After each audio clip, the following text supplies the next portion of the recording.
An open expanse of grass and shrubs surrounds you on every side. Huge mammals roam across the landscape, lazily chewing on their tough vegetable food. The sun shines down through drifting clouds. A light breeze whispers through the tall grass. Welcome to the grassland ecosystem. Welcome back, explorers. As you might have guessed, today we'll be learning about the grassland ecosystem. Now, this episode was shot in Yellowstone National Park's Lamar Valley, one of the few true grasslands that I've ever had the pleasure of visiting. While that means I won't be able to do as much on-location reporting as you're used to, I still think the footage is pretty incredible, and I can't wait to show you this awesome natural area. So, without further ado, let's learn about the incredible plants and animals that make up the grassland ecosystem.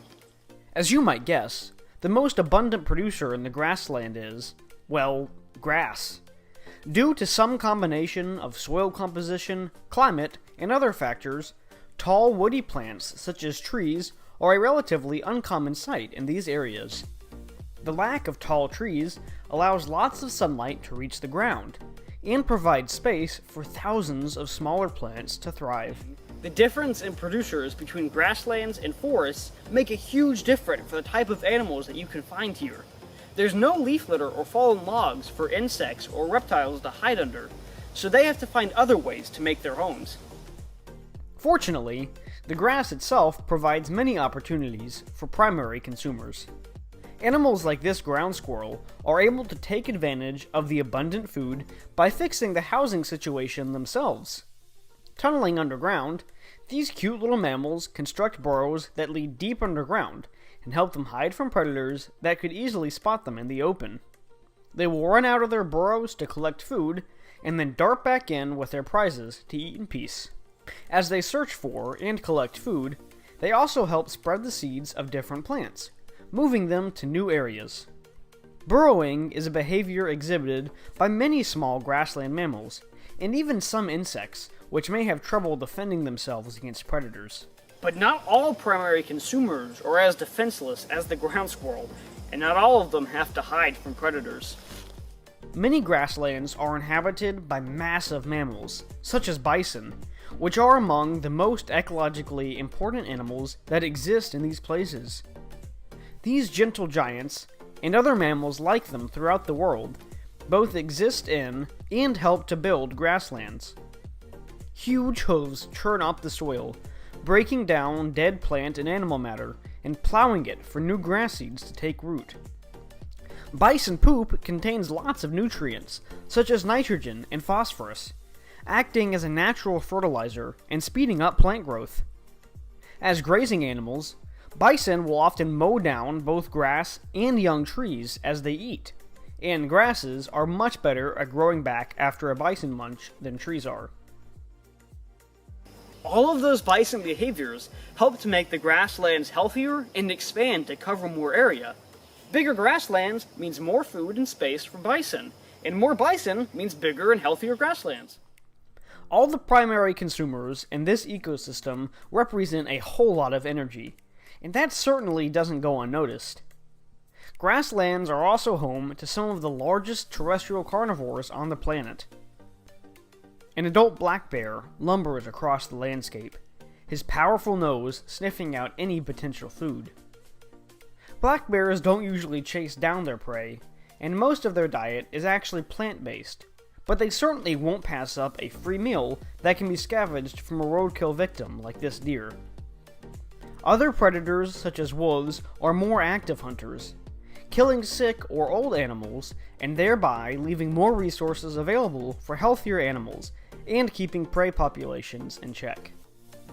When top predators are present in a grassland, they help make sure that these large herds of animals don't spend too much time grazing in one particular area, and give the plants plenty of time to regenerate between feeding events.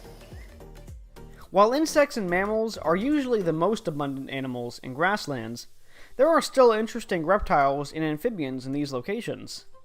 There are plenty of lizards around to hunt the abundant insects, and plenty of diurnal snakes such as coach whips to eat the lizards. By nightfall, nocturnal serpents, such as the western diamondback rattlesnake, may lie in wait as they ambush unsuspecting small mammals, and a few special salamander species even utilize the rare pond or two as a handle for survival.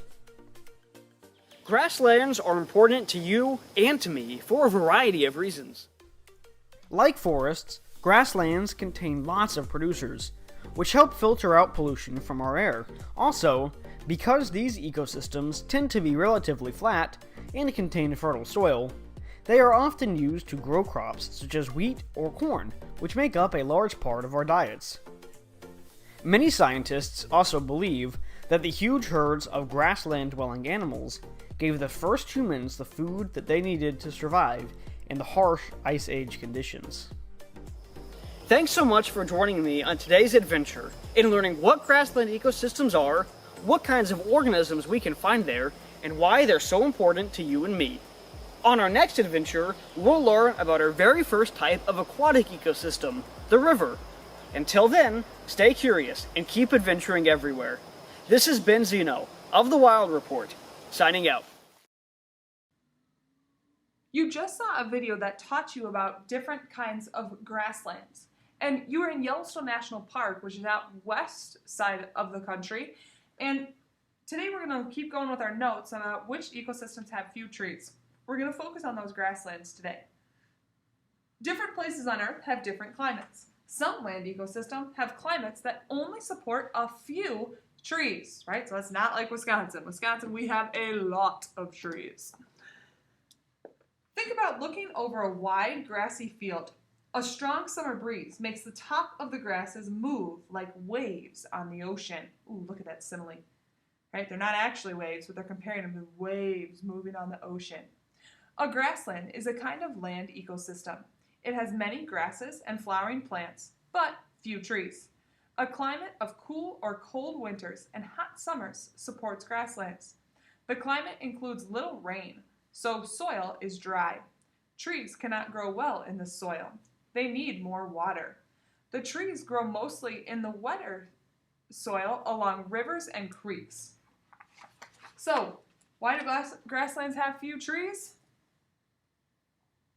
There is not enough water for them. Now, some of you might know that I grew up in Kansas, and Kansas would be considered a grassland. Nebraska, where both my parents are from, and I still have family, is a grassland. And my cousins live by this little creek, and there's a whole ton of trees right next to the creek on both sides of it because they can get water from the creek, but there's no trees pretty much anywhere else. Okay, so grasslands are much different from Wisconsin as there's not very many trees.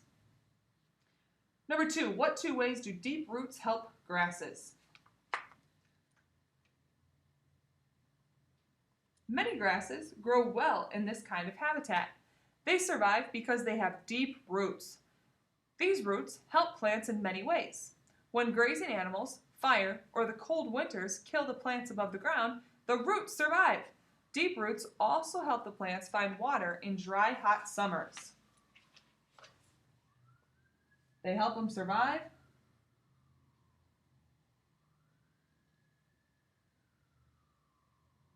So they grow back easily if an animal eats it or if a fire comes. And deep roots also help them because they can find water deep in the ground.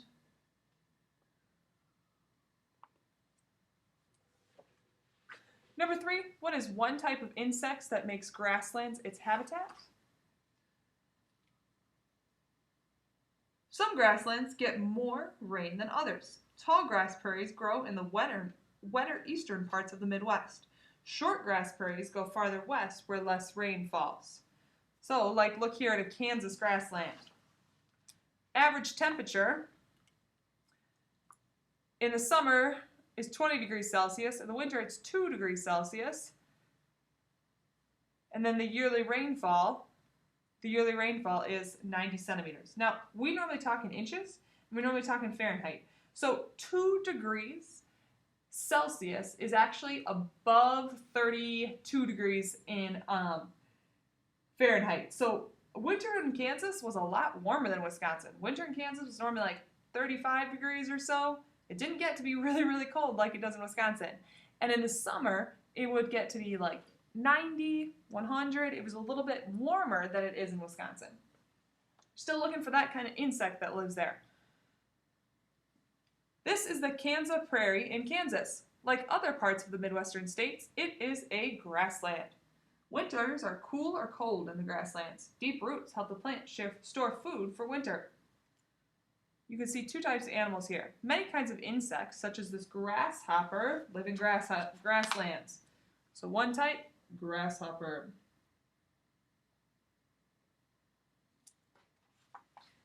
Then you can see this bison. Once huge herds of bison roamed the grasslands. Now only a few herds still remain, but there are still bison in those grasslands. That's where we're going to stop for today. Next week, we're going to learn about desert.